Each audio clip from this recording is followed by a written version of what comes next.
open upang ibabahagi po ngayong gabi. Maraming salamat po. God bless po, Pastor George.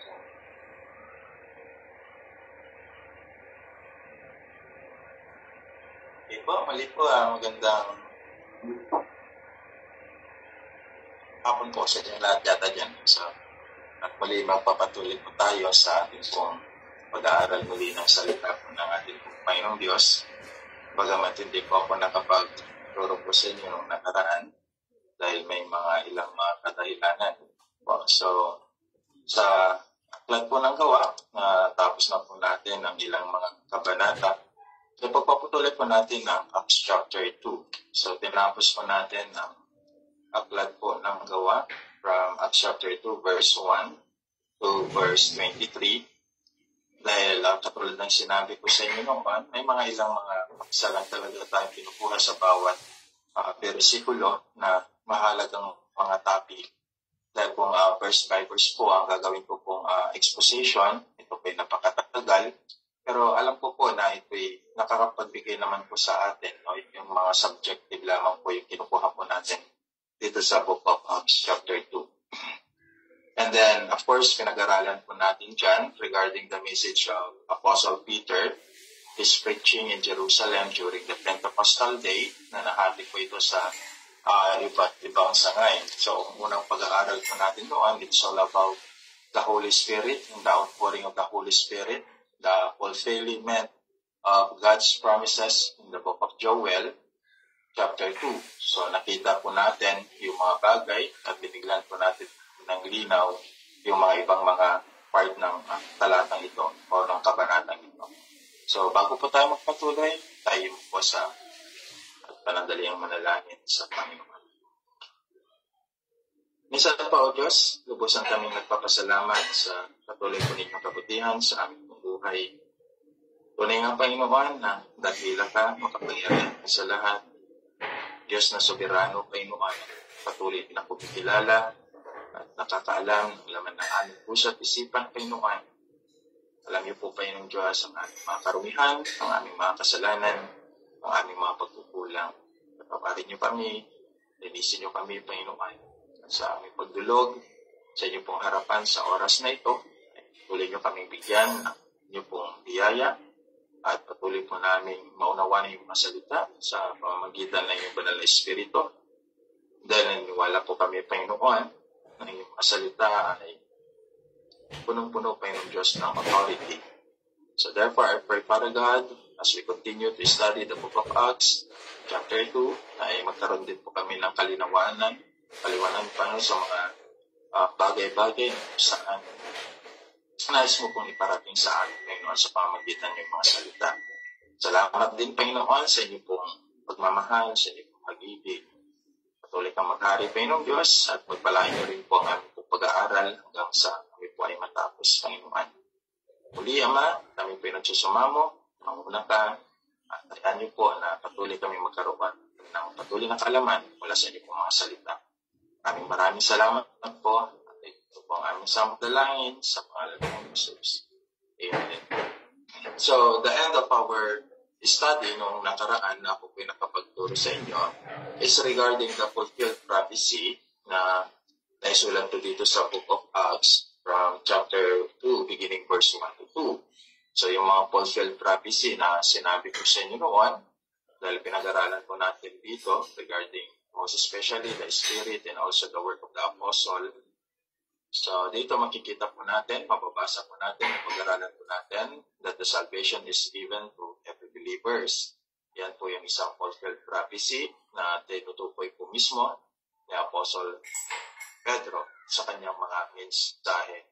At yan din ang sumulat ng Book of Acts na wala pong iba kundi si Dr. Lucas. And then another fulfilled prophecy na sinabi at also fulfilled promises of our Lord Jesus Christ sa ating nakaraang pag-aaral is all about the Holy Spirit is given to every believer. At tayo po magbabalik tanaw nga po na sinabi ko po sa inyo, magkaiba po ang work po ng Holy Spirit in the Old Testament time and also in the New Testament hanggang sa panahon ito sa buhay po ng mga mananampalataya at may pagtitiwala sa Panginoon. And lastly, the grace is given to every believer. So yan po yung mga bagay na pinag-aralan po natin noong nakaraan.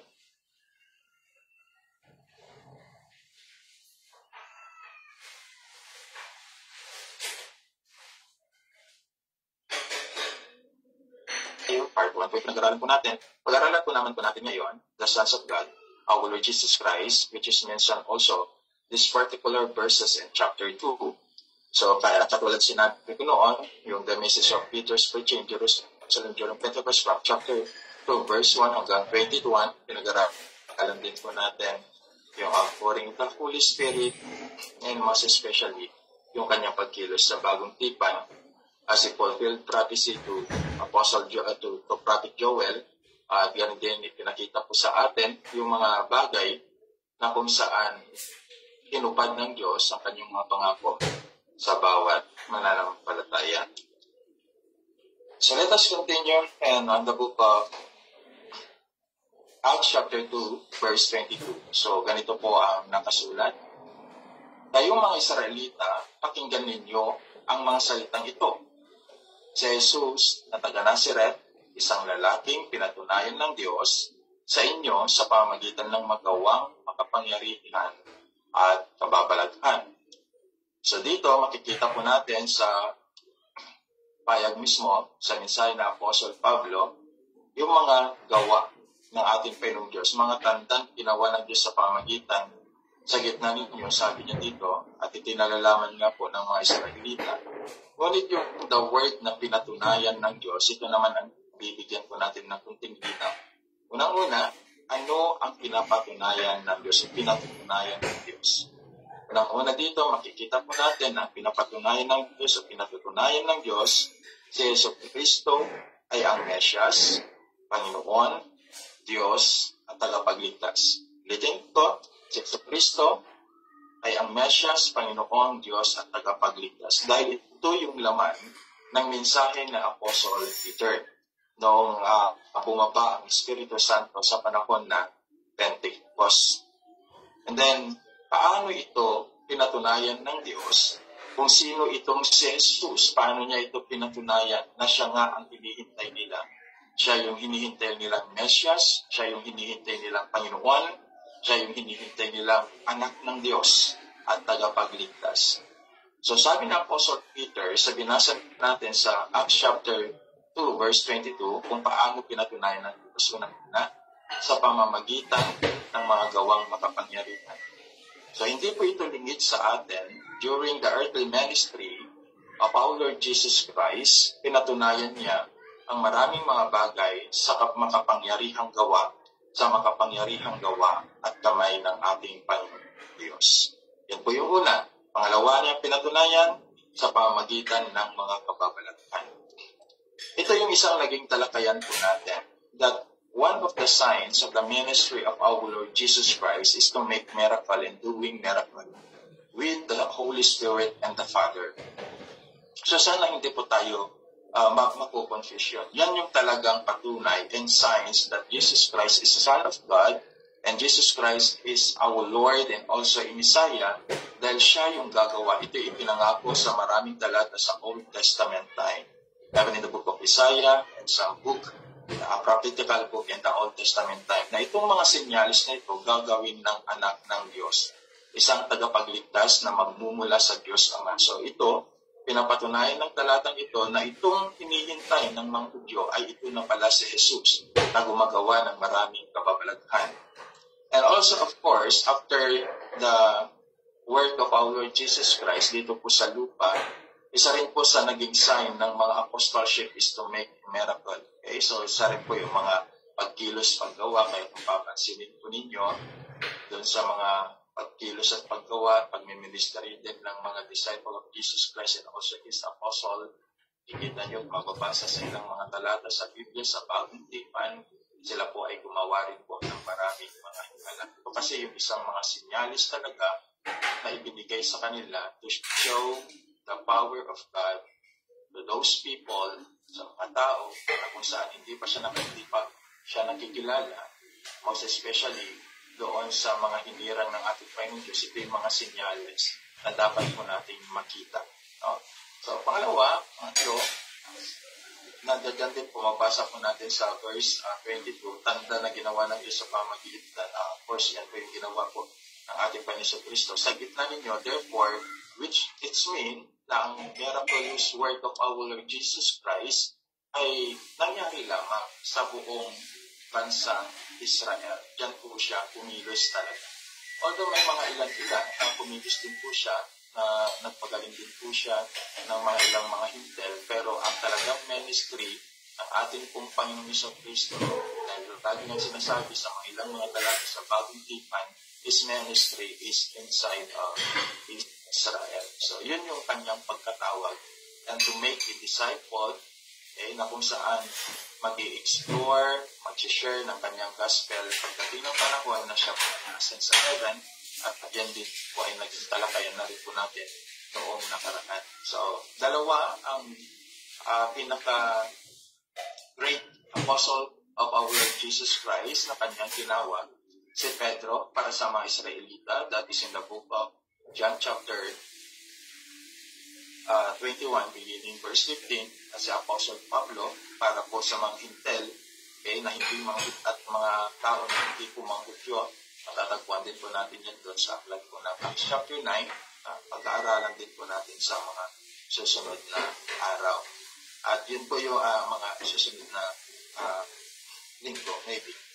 So, dito makikita na rin po natin ano pinapatunayan ng Diyos at kanino pinapatunayan ng Diyos ang taong ito, which is our Lord Jesus Christ. So, pinapatunayan po ito, kanino niya pinapatunayan? Unang-una, doon sa mga witness, doon sa pagbaba ng Espiritu Santo, from chapter 1 hanggang chapter 1, chapter 2 hanggang sa verse 21, makikita po natin yan, unang-una niyang pinatunayan sa mga Hudyo. Dahil sa panahon ito, alam natin na ang hirap sa kanilang tanggapin na si Kristo ay ang Misaya na pinadala ng Diyos para sa kanila, para sa kanilang kaligtasan. So pinatunayan ito, mismo at sinabi na Apostle Peter sa kanila na itong si Jesus ay pinako niyo sa krus. Ito siya. Ito yung Mesias. Ito yung ating tagapagligtas. So, ganun din. Kanino niya pinatunayan? Maliban sa mga Hudyo, pinatunayan niya rin ito sa mga hintel. Dahil ang mga witness po dyan, beginning in the book of Acts chapter 2, beginning verse 10, makikita niyo po dyan na ang daming mga uri ng mga tao nagaling po sa iba't ibang bansa. Dahil ang Jerusalem noon ay sentro ng kalakalan. Kaya't maraming mga tao na bumibisita po dito. At ang pagbaba po ng Espiritu at ang pagpapahayag po nito ay pinapakilala nila kung sino itong si Kristo. So the only message that the Holy Spirit, nung sila po ay nagsalita ng iba't ibang wika, ayon po sa mga ilang mga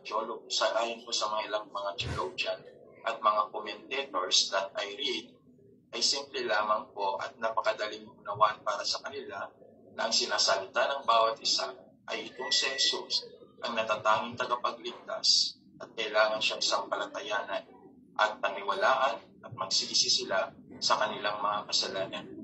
Kung ganon ang pagpapahayag ng Espiritu Santo doon sa not-speak and other tongues, na naunawaan ito ng mga iba't ibang mga relihiyon, iba't ibang mga tao, naniniwala po ako na ang pagbabahagi pa rin ng salita ng Diyos, ang pinaka-main talaga dito ay ang maipahayag sa mga tao na kailangan po nilang paniwalaan ang Ebanghelyo at magsisi sa kanilang kasalanan. And this message of God is never changed, always the same. So hindi po natin kailangan gumawa ng ilang maraming agenda, palitan ang Ebanghelyo, dahil ang kapangyarihan talaga ng pagbabago ng isang tao ay mapakinggan po nila yung kapangyarihan ng Ebanghelyo. Kaya sabi po ng Apostle Pablo, ipupulit sa inyo, na hindi siya nahiya sa magandang balita dahil ito ang kapangyarihan ng Diyos. So do not less the power of the gospel of God. Tanging gagawin po natin, katulad ng lagi ko paulit-ulit na sinasabi sa inyo, ilatag po natin ang Ebanghelyo ni Kristo na dapat nilang paniwalaan ito na ang tanging daan, ang buhay na walang hanggan, itong si Jesus na namatay sa krus ng Calvary. And a lot of churches today, big or small, marami pa rin po ang nadideceive because they try at sinusubukan pa rin po nila na baguhin ang ebanghelyo, making a program, at paparami sila sa loob ng iglesia. Pero yung essence, yung power of the gospel, winawala po nila. And I do believe that when Christ comes sa mundong ito, marami po yung false assurance sa kanila ng akala nila sila ay ligtas, pero sa katotohanan pala, they are going to eternal damnation because they are looking for entertainment and not the gospel. They are looking for freedom to do what they want to do, pero hindi pa rin yung kapangyarihan ng Ebanghelyo. Kaya dito po natin makikita, dapat dito natin siyasatin ang ating mga sarili. Kung yung pagtanggap ba natin ng Ebanghelyo ay yung totoong Ebanghelyo o yung mga twisted gospel. So yan po ay binanggit din po ng Apostle Pablo doon sa aklat po ng Galatia. And of course, that is not our topic. Eh dito pinatunayan mismo ng Diyos, dito sa kanyang sa pagbabago ng Espiritu Santo sa mga believers during that time, na ang pahayag lamang po nila ay walang ibang sentro kundi ang Panginoong Jesucristo. Kaya kung babasahin niyo, patuloy po dito, makikita ninyo sa preaching na Apostle Pablo, na sabi niya, paniwalaan yung itong si Jesus. So that is, we need to believe the gospel. Sabi niya, magsisi rin kayo sa inyong mga kasalanan. Ibig sabihin, talikuran ang tanging pamumuhay. Kaya, yun po yung lagi kong sinasabi po sa karamihan. No? Kasi nasanay po tayo doon sa mga bagay na traditional na napakikinggan po natin. Alam mo kung naituro ko na rin po the difference between asking forgiveness, which is the word apime, and also the word repentance, which is the word metaneo, na pag pinipreach nila ito, parang yun lang. Okay, yung tungo, yung repentance, asking forgiveness. Alam niyo po, sinabi ko sa inyo yata noon, kung nasabi ko man, kung hindi man, ulitin ko po sa inyo, na ang asking forgiveness, which is apine, which is asking forgiveness to the Lord, and metaneo is repentance, magkaiba po yun. Magkaiba po yun. Kaya doon sa aklat po ng John, chapter 1, 1 John chapter 1, makikita po natin doon, binanggit doon, that our Lord Jesus is faithful and just to forgive our sin. Apine po yun. So, ganito po yan, para maunawan nyo kaunti, to make it clear to your mind, yung salitang repentance po, hindi po yun yung salitang paghingi ng tapat. Po. Ang salitang repentance po ay metaneo, na ibig sabihin is to change mind, to change life. Ibig sabihin may pagbabago. It is only a fruit to our action, which is apime, which is, yun po yung asking forgiveness to the Lord. So, ang dalawang bagay na ito, hindi po siya pwedeng paghiwalayin. Pero magkaiba po sila ng meaning. Take note, ang dalawa po ito ay hindi po sila pwedeng paghiwalayin, pero magkaiba po sila ng makahulugan.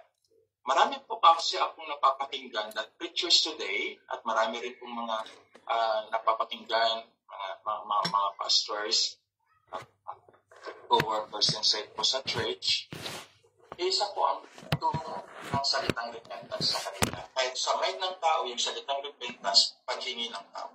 Mali po yan. Ang salitang repentance, bunga po yun ng paghingi ng tawad. Isa na po ninyo. So, yung repentance, asking forgiveness, apime, tawag doon yung tinatawag natin metaneo, ay magkaiba po sa wika. Ayun po. And then another na pinagpakitaan po, pinapatunayan po ng Diyos, kung saan niya pinapatunayan dito, mariban po sa mga Hudyo, maliban po sa mga Hintel. Of course, nakikita rin po natin dyan sa lahat ng tao, dahil marami pong mga marami pong mga nakikakalakal po sa Jerusalem during that time. So sa verse 23, isa rin po sa hapyaw lang po ang pagtuturo ko sa inyo regarding po dito, kasi ibang subject po kasi itong kaunang kaalaman ng Diyos. Okay, kaya ito ay hapyaw lamang, but if you want to study, actually ito po in-expose ko na po ito doon sa pagtuturo ko po ng discipleship training program po dito atin regarding sa paunang kaalaman ng Diyos. Kasi marami pa rin po yung mga hindi naunawaan ng maayos. Pero as of now, isang papyaw para maunawaan po natin yung mga ilang mga talata dito sa aklat po ng Gawa. So una po dito, makikita po natin sa verse 23, sabi niya, siya na nabigay sa takdang pasya at paunang kaalaman ng Diyos for knowledge. Paunang kaalaman ng Diyos ay inyong ipinako sa krus, pinatay sa pamagitan ng kamay ng mga makasalanan. Pinatay sa pamamagitan ng mga kamay ng mga kasalanan. Bakit si Kristo ay namatay sa pamamagitan ng kamay ng mga kasalanan? Isaiah chapter 53, it is a fulfilled prophecy. So, huwag po natin kakalimutan yan. So, dito, binanggit po dito yung tinatawag na paunang kaalaman ng Diyos, which is for knowledge of God. So, nais ko lang kung banggitin po dito yung God's for knowledge in the person of our Lord Jesus Christ. Okay, so, yun yung pag-uusapan po natin. May tatlong bagay na bigyan lang po natin ng kunting diin bilang ng hapyaw o pagpapauna sa pag-aaral po natin sa God's for knowledge. So, when we talk about God's for knowledge, it is derived from a Greek word na tinatawag po nila prognosko. Salitang prognosko, ang ibig sabihin po niyan, sa biblical context, it is referring God's ability to know all future events, alam ng Diyos yan, and decisions of individual before they occur. So, yung God's for knowledge daw, alinman yung mga bagay na mangyayari sa hinaharap, alam na po ng Panginoong Diyos yan. Kasi, yan po ang ating Diyos na pinaglilingkuran. Maging yung mga kaalaman ng ating kaisipan, bago pa po natin ito isagawa, alam na rin po ng ating pong Panginoong Diyos. This divine characteristic is rooted in God's omniscience. So, alam po natin when we talk about God's characteristic, actually, yung mga iba, tinuturo lang po nila tatlo. Pero yung tinuro ko pong God's characteristic po nung nakaraan sa pagdidisipulo ay 15, 16. No? So, yun po yung mga ilang mga bagay na napakahalaga na maunawaan din natin. So, may ibang subject po regarding God's characteristics. When we talk about God's characteristics, then yung omnipresent, omniscience, omnipotent, which is God, the Lord that we are serving is powerful, He knows everything, He is present everywhere. Of course, our God whom we serve is generous. No? Maraming mga katangian ang Diyos na napakagandang bigyan din po ng diyan. Pero dito, sa God's knowledge, dito po nakakonect doon sa natanawag natin isa sa kanyang character that God is omniscient. He knows everything. So, emphasizing that He exists outside time, sees the past, present, and future simultaneously. So, ibig sabihin, ang Diyos po natin, lagi nating tandaan, He existed before the time. Okay, so, nandoon na po sa past, present, and even in the future, alam po ng Diyos po natin. Kasi, when we talk about God's character, huwag po natin siyang limitahan. Dahil ang Diyos na pinaglilingkuran po natin, walang limitasyon. He knows everything. Kaya minsan natatawa ako because a lot of people, patalastas lang. A lot of people today, linilimitahan po nila ang God's power o yung tinatawag God's omnipotent. Sasabihin nila, kung wala tawag doon, kailangan ka ng Diyos. Yung mga pagkaraniwan, kailangan ka ng Diyos sa ministry, kailangan ka ng Diyos. So, parang sinabi mo na parang ang Diyos, wala siyang kapangyarihan pag wala ka. So, sometimes I smile kasi yun yung hindi pagkaunawa ng maraming tagapagpahayag ng salita po ng ating pong Panginoon. Kahit kailan, ulitin po ko sa inyo, it is only a privilege for us to serve and to know God. Wala na pong iba. Wala na pong iba. Okay. Hindi ka tinawag ng Diyos dahil kailangan ka. Hindi ka tinawag ng Diyos dahil alam niya na mas marunong pa, mas magaling. No. It is only a privilege for us to serve Him. Nilagay tayo sa ganitong ministeryo dahil may layunin ang Diyos para sa atin. Sana makita po natin yun. So, doon hindi po tayo nagmamataas kung ano po yung naabot, kung ano po yung narating po natin, kung gaano po tayo kataas, kung gaano po tayo katalino, kung ano man yung mga pagpapalang bagay na ibinigay ng Diyos sa atin. It is only a blessings that come from God, that all these blessings that we receive from Him, dapat gamitin lamang po natin ayon sa kanyang kapurihan at kalwalhatian. back to the subject regarding God's foreknowledge in the persons of our Lord Jesus Christ. So may tatlo kasing pangunahing talata po dito na nais ko pong bigyan diin dahil nabanggit lamang po dito sa aklat ko ng gawa yung Acts chapter 2 verse 23 na dito rin po nabanggit ang unang pagkakalaman ng Diyos.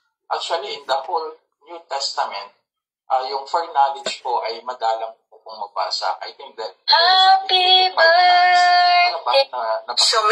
Regarding yung God's foreknowledge. At because doon sa mga talatang ito ay nabanggit ito, tignan po natin yung mga plano ng Diyos noon pa man na wala pang nilikha. Okay, so Acts chapter 2 verse 23, basahin ko lang po itong mga talatang ito bago pa natin bigyan po ng diin regarding God's foreknowledge, especially in the persons of our Lord Jesus Christ. Sabi po dun sa Acts, ulitin ko, 2:23, sabi niya, siya ay binigay sa takdang pasya at paunang kaalaman ng Diyos ay inyong ipinako sa krus at pinatay sa pamagitan ng kamay ng mga kasalanan. So, yung binasa natin kanina. Yung paunang kaalaman, ulitin ko, that is God's foreknowledge. Then, 1 Peter chapter 1 verse 2, allow me to quote some verses. Sabi niya, siya ay tinalaga na nang unang bago pa itatag ang salibutan, ngunit inahayag sa huling panahon dahil sa inyo. And then of course, Ephesians chapter 1 verse 4, saka verse 11. Ganito ang pagkasabi. Ayon sa pagkapili niya sa atin, sa Kanya bago itatag ang sanlibutan upang tayo maging banal at walang dumis sa harapan niya sa pag-ibig. Sa Kanya ay tumanggap din tayo ng isang mana na itinalaga ng una pa ayon sa layunin. That is the word of predestination.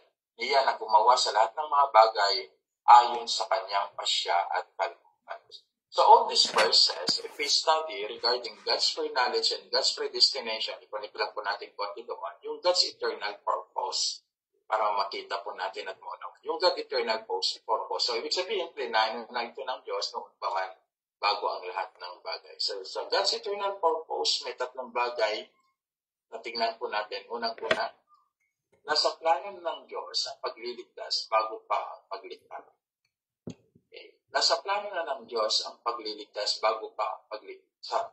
Kung aaralin niyo po ng gusto ang talata ng 1 Peter chapter 1 verse 20, that is in the mind of God. In His foreknowledge, He planned salvation and redemption to humankind. Okay? So yan po yung tingnan po natin. Pangalawa, Gawa chapter 2 verse 23, nasa plano na ng Diyos ang pagliligtas. Okay? Pagliligtas ni Jesus bago pa ang paglikha. So nasa plano na ng Diyos ang pagliligtas ni Jesus bago pa ang paglikha. So therefore, God's already planned the coming of His Son to save those sinners who believe in Him. Nakita po natin, kung sa una pa lamang ay nasa plano na ng Diyos ang pagliligtas bago pa ang paglikha, so nasa plano na rin ng Diyos ang pagliligtas na Jesus bago pa ang paglikha. Clear naman po yan sa Gawa chapter 2 verse 23. And then next, nasa plano na ng Diyos ang pagliligtas sa mga hinirang bago pa ang paglikha. Okay? Nasa plano na ng Diyos ang pagliligtas sa mga hinirang bago pa ang paglikha. Ephesians chapter 1 verse 4 and verse 11. So that is the plan of God. Kaya kung kayo po ay mag-aaral regarding yung tinatawag nating systematical or chronological alignment of salvation, mapapatunayan po natin doon yung wonderful plans of God to His creation regarding His divine redemption. Because God wants to show His love, His mercy to those people who submitted to His commandment and also to His calling. Kaya napakaganda na makita po natin yun. And isa sa nagbibigay ng kagalakan sa akin, yung maisip man lamang na sa pagliligtas pala ng Diyos, isa ako doon sa Kanyang mga pinili at isa ako sa mga sumampalataya. Ganun din po sa inyo. No? Kasi walang sino man na pinili ng Diyos na hindi siya sasampalataya ng lubos sa Panginoong Kristo. So, dapat makita po natin yon. Pag-aralan po natin noon regarding artificial faith and saving faith. And then, maliban po doon, wala pong iniligtas ng Diyos na hindi po nababago ang buhay. Ephesians chapter to verse 10. So lahat po ito ay konektado. Okay? So when God called us, there is a great transformation and changing in our life dahil ito po yung manifestation ng kanyang biyaya at pagliligtas sa bawat isa po sa atin.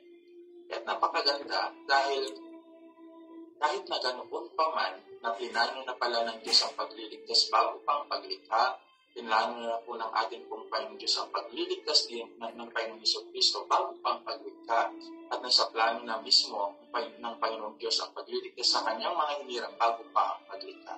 So that is in the mind of God. Yun yung foreknowledge niya. Nasa panahon po ito, regarding God's foreknowledge, ito po yung talagang maraming mga mga hindi nagkakasundo dahil hindi nagkakaroon ng lubusang pag-unawa regarding God's foreknowledge. The only thing that we need to do when we read the scripture is accept kung ano yung mga bagay na itinuturo talaga nito sa atin.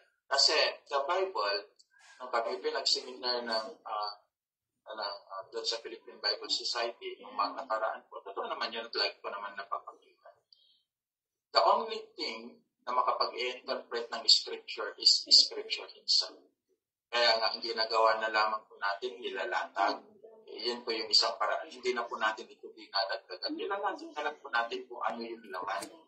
Dahil hindi po natin kailangan lutuin ang bawat talata. Dahil ang bawat talata ay mayroon ng sariling pagpapaliwanag ng kanal na kasulatan. Ang kailangan lamang po natin ito ay unawain, i-connect doon sa mga talata na nais niyang iparating sa atin. And then we will understand yung Bible, kung ano yung mga dapat po natin maunawakan. So another things that we can study here regarding dito sa binasa po natin, if you continue, they study the verses that I read. Makibabasa niyo rin po dyan. Regarding dun sa pagtatagumpay po ng ating pong Panginoong sa Kristo doon sa kamatayan. Doon sa kamatayan. So, if we continue to study, na hindi po siya pwedeng ibulit, hindi po siya pwedeng igapos, hindi po siya pwedeng itali ng kamatayan. Sinasabi po ko dito ay ang ating pong Panginoong Jesucristo. So, the scripture affirm that the death has no power to our Lord Jesus Christ. So, marami rin pong mga talata na mababasa po natin na nagpapatunay na maging ang kamatayan ay hindi po siya pwedeng ibulit, hindi po siya pwedeng itali, o hindi po siya pwedeng manatili doon. And we know that after 3 days, our Lord Jesus Christ, our great Savior, rose from the dead. Ulit po siya nabuhay dahil kailan ay hindi po siya pwedeng ikulong na kamatayan. There is some evidences also in the scripture that we can read. Romans chapter 6, verse 9. Nalalaman natin si Kristo na nabuhay mula sa mga patay ay hindi na namatay, na mamamatay. Ang kamatayan ay walang kapangyarihan sa Kanya. Again, I will tell you that the scripture affirm that death has no power to our Lord Jesus Christ. Walang kapangyarihan, hindi pwedeng maghahari sa Kanya. Pinatunayan po yan sa Romans chapter 6, verse 9. So, napakaganda po, ano? Same as true to those believer in Christ Jesus. Tayo po naman nananampalataya. Mamatay man po tayo sa mundong ito, mawala man po tayo sa mundong ito, makakatiyak po tayo, na muli po tayong bubuhayin, magkakaroon po tayo ng buhay na walang hanggan, dahil ito'y pinangako ng ating pong Panginoong Jesucristo, at dahil ang ating Panginoong Jesucristo ay walang kapangyarihan sa kanyang kamatayan, ganun din naman sa pagdating ng panahon na muli tayong buhay ng ating pong Panginoong Jesucristo. Because this is one of the greatest blessing and gift for us, na tinanggap po natin sa ating Panginoong Jesucristo, yung kanyang muling pagkabuhay, kasama po tayo doon. Maging ang kanyang kamatayan sa krus ng Calvario. He paid our sin, the cross of Calvary, in order for us that someday, tayo po ay muling bubuhayin sa buhay walang hanggan. 1 Corinthians chapter 15, verse 55 to 57. Sinabi rin po dito, ang kamatayan ay nilamon sa pagtatagumpay. O kamatayan, nasaan iyong pagtatagumpay? O kamatayan, nasaan iyong tipo? Ang tipo ng kamatayan ay ang kasalanan at ang kapangyarihan ng kasalanan ay ang kautusan. Subalit, salamat sa Diyos na nagbigay sa atin ng pagtatagumpay sa pamamagitan ng Panginoong Jesucristo. Kaya po, yung salitang pagtatagumpay po dito ay yung salitang Greek word na mikos, which means triumph. Triumph po ang ibig sabihin po niyan sa wikang Griego. Although some verses or some translations of the Bible ay ginagamit po nila yung victory, pero mas gusto ko pong gamitin yung triumph kasi ito naman po talaga yung pinaka-accurate to use it. No? So, bakit? Kasi there is a different meaning between victory and triumph. So, tinignan ko po ito sa dictionary. Sabi po doon, ang salitang victory, it is more general term for winning a competitions or a battle. Ito naman po yun, ano? So, pag sinasabi po natin, yung mga manlalaro, they have a victory. Pero when we talk about triumph, implies a more significant, hard-won success after the overcoming great difficulty. So, sa believers and even to our Lord Jesus Christ, much better to use the word triumph and even us. Why? Because we experience some trials in our life, marami pang mga difficulties we experience also to our life, maraming mga hindrances when we are serving the Lord. So, after all these things, na tayo po'y makapagtagumpay po dito, meron po tayong masasabing we are triumphal sa paglilingkod po natin sa ating pong Panginoon Kristo as Jesus Christ did doon sa cross po ng Calvary. So, Christ triumphed over death in the cross of Calvary. So, ito yung mga tatlong bagay na dapat makita po natin na napakaganda. Yung triumph po over death po ng ating pong Panginoon Kristo sa cross ng Calvario. Mga bagay, mga benepisyo na natanggap po natin mula sa kamatayan ni Kristo sa cross ng Calvario dahil siya po ay nagtagumpay sa kamatayan. Ano po yun? Three things that Christ destroyed in the cross of Calvary. Tatlong bagay na winasak ng Panginoon Kristo sa cross ng Calvario ayon sa mga talatang binasa po natin kanina. Una, the powers of darkness. So, winasak po yan ng ating pong Panginoon Kristo. Pangalawa, the power of sin. At ang pangatlo, the power of death. Lahat po yan winasak po ng kamatayan ng Panginoon Kristo. He destroyed the powers of darkness and Christ bring light. So kaya nga sabi ni Kristo, I am the light of the world. Bakit? Winasak niya na yung kadiliman, kadala ng kasalanan.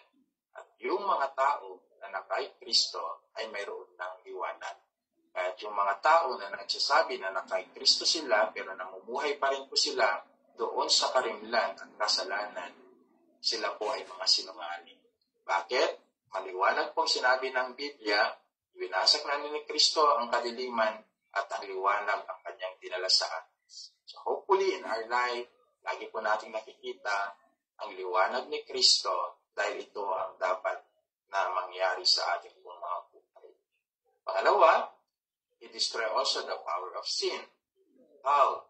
He bring us forgiveness. So napakaganda, no? Dahil sa kabila pala na doon, marami tayong naging pagkukulang, marami po tayong mga kasalanan na nagagawa sa ating pong Panginoon Kristo, meron pa rin po siyang kapatawaran na inilaan para sa atin bilang kanyang mga. So nawasak ang kapangyarihan ng kasalanan sa krus ng Kalbaryo sa pamamagitan ng kamatayan ni Kristo Jesus at nagdala siya sa atin ng napakalaking habag at yaon po ay yung pagpapatawad sa ating pong mga kasalanan. And also lastly, naging main topic po natin dyan, He destroyed the powers of. Why? Because Christ, He bring life.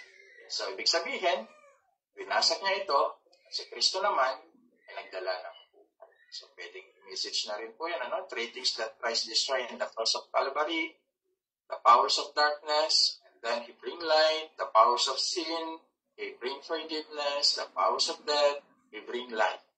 So yun po yung tandaan po natin. Kaya the more na niisip po natin yung kamatayan ni Kristo sa krus ng Kalbaryo, huwag lang po natin tignan kung ano yung dahilan, kundi tingnan din po natin yung mga bagay na kanyang dinala para po doon sa mga sumasampalataya at naniniwala sa ating Panginoong Jesucristo.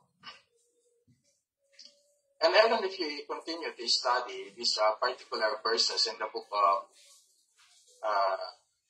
Acts chapter 2, beginning verse 25 hanggang 32, sapagkat sinabi ni David tungkol sa kanya, sabi ko dito. So, may I ask someone to read para makapagpahingi po yung aking pagdalaw. Acts chapter 2, verse 25 to 32. Pakibasa lang. Dito lang po tayo mag-iin. Okay. We will continue some other verses.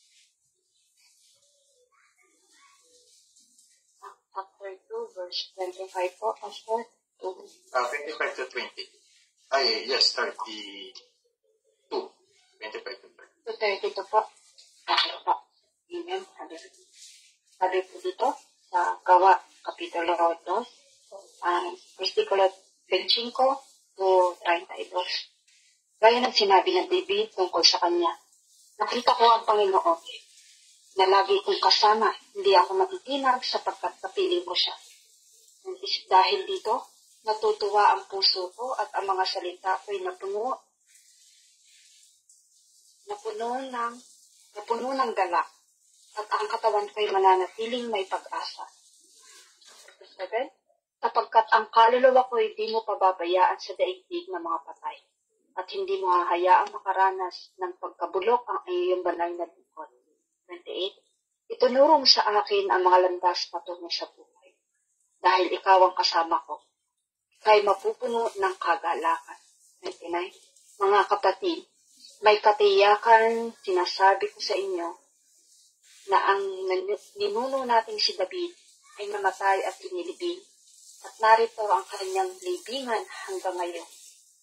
30. Siya ay propeta at alam niya ang pangako sa kanya ng Diyos na magiging haring tulad niya ang isang magmumula sa kanyang angkan. 31. Noon pa man ay nakita na ni David ang muling pagkabuhay ng Kristo at ipinahayag niya ito ng kanyang sabihin, hindi siya pinabayaan sa daigdig ng mga patay at hindi nakaranas ng pagkabulok ang kanyang katawan. 32. Ang Jesus na ito ay muling binuhay ng Diyos at saksi kaming lahat sa pangyayari iyon. Amen po. Okay, so salamat, Sister Maisel. So, dito sa mga talatang binasa ni Sister Maisel, yung sinabi ni Psalmista David, ano ang sinabi ni David tungkol sa Panginoong Jesucristo at tungkol sa Mesias na darating. Ito ay may mga ilang mga bagay. If you study those particular verses na aking bakapitin ko sa inyo dito.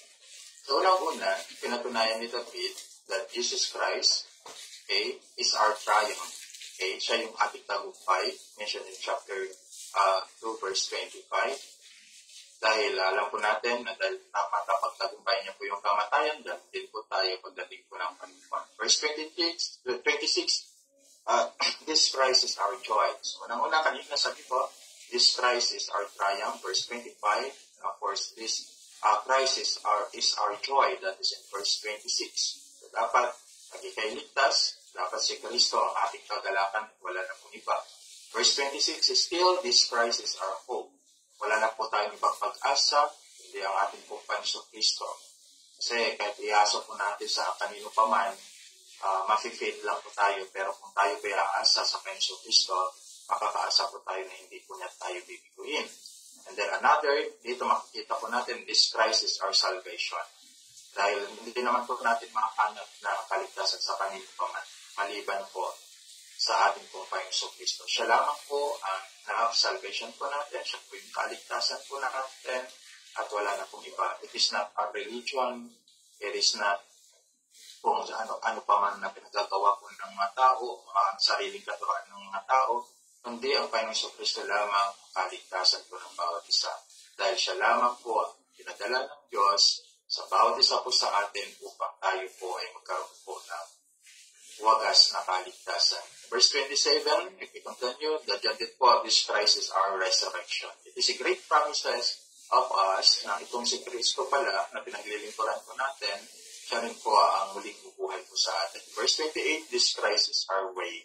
So we know that Jesus Christ is the way, the truth, and the life, and no one comes to the Father except by Him. So take note that all this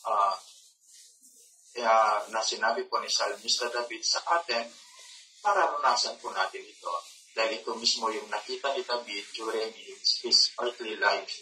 No, ito yung mga nakita niya, ito yung nakita sa vision niya, ito yung mga prophecies niya, ito yung nakasulat sa Book of Psalms. Itong si Kristo ang tagumpay natin, itong si Kristo ang kagalakan natin, itong si Kristo ang pag-asa natin, itong si Kristo ang kaligtasan natin, itong si Kristo ang muling pagkabuhay natin, at itong si Kristo ang tanging daan ng bawat isa na sumasampalataya at umaasa sa buhay na walang hanggan. Verse 33, it said that kahit yamang pinarangalan sa kanang kamay ng Diyos at tinanggap mula sa Ama, ang pangako ng Espiritu Santo ibinuhos niya ito sa napawang nakikita at nalilumig ninyo.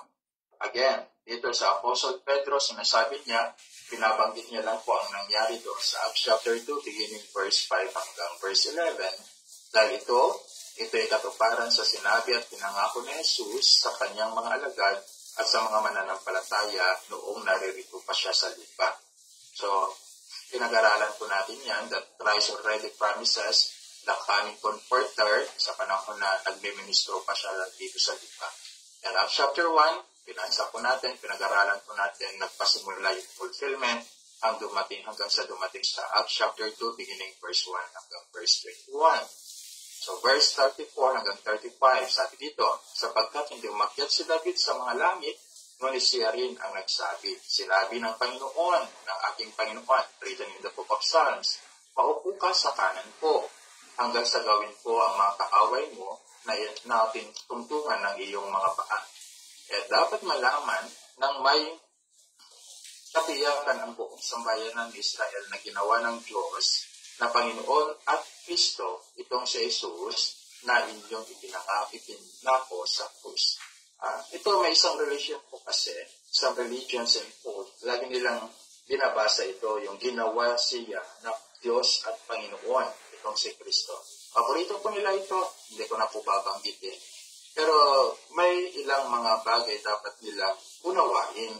Kasi hindi mo pwedeng hatiin o basahin ng isang talata without understanding the whole context na binasa na po natin kanina.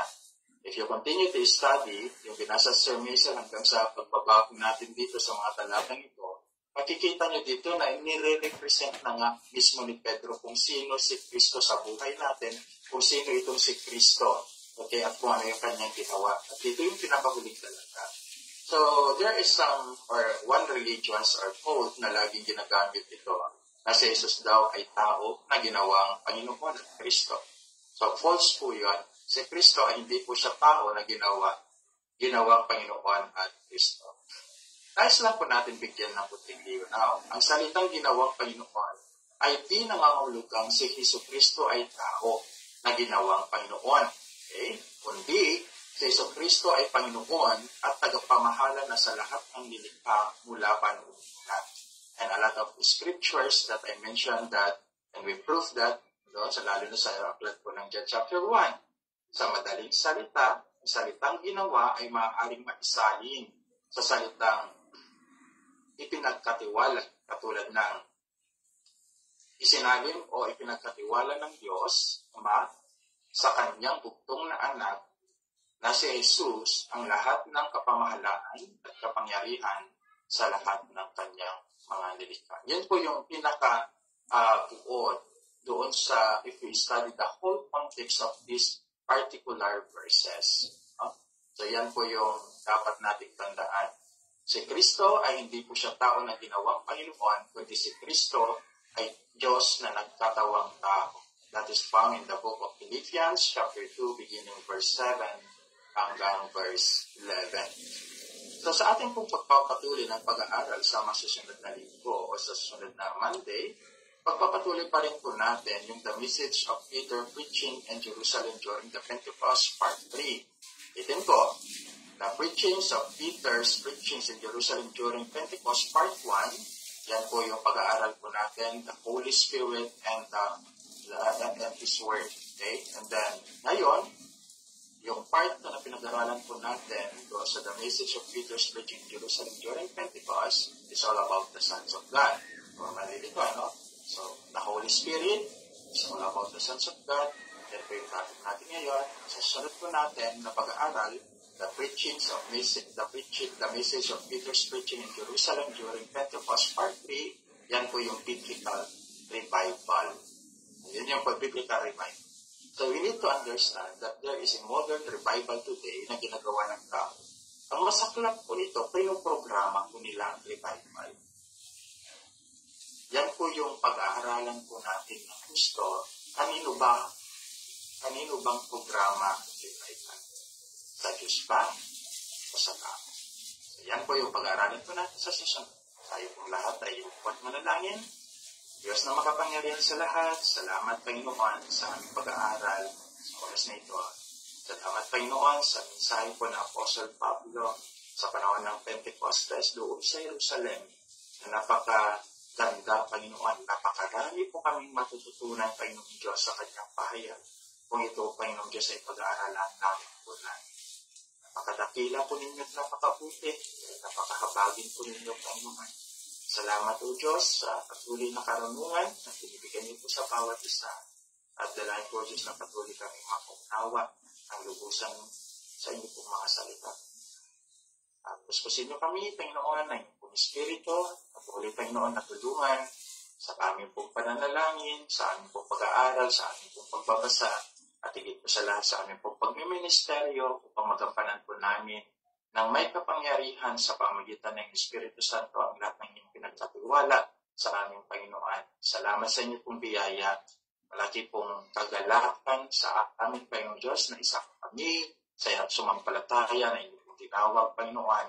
At naniniwala po kami, Panginoon Diyos, na ito po'y magpapatuloy, Panginoon, ang kaligtasan, kagalakan ng kaligtasan ibigay niyo po sa amin. At hindi po matatapos ang inyong pong gawa sa amin, Panginoon, hanggat hindi po ito natutupad, Panginoon.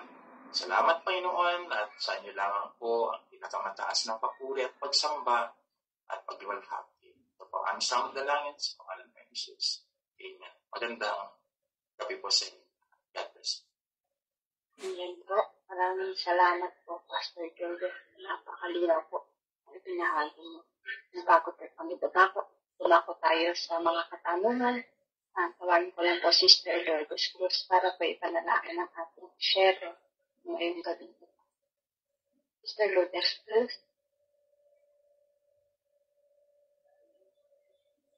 Is Lo available po ba kayo? Yes, Sis Mason. Thank you. Okay. Panalangin po natin si Pastor. Hallelujah. Praise the Lord. Hallelujah. Father God, maraming salamat muli, Panginoon, sa mga salita mo na aming narinig, Panginoon. Sa pamamagitan ng aming pastor, si Pastor Georgette, O Lord. Salamat po, Lord, sa buhay niya, O Lord, na patuloy mo siya, O Lord, na binibigyan ng karunungan, kaalaman, Panginoon, para maipahayag, O Lord.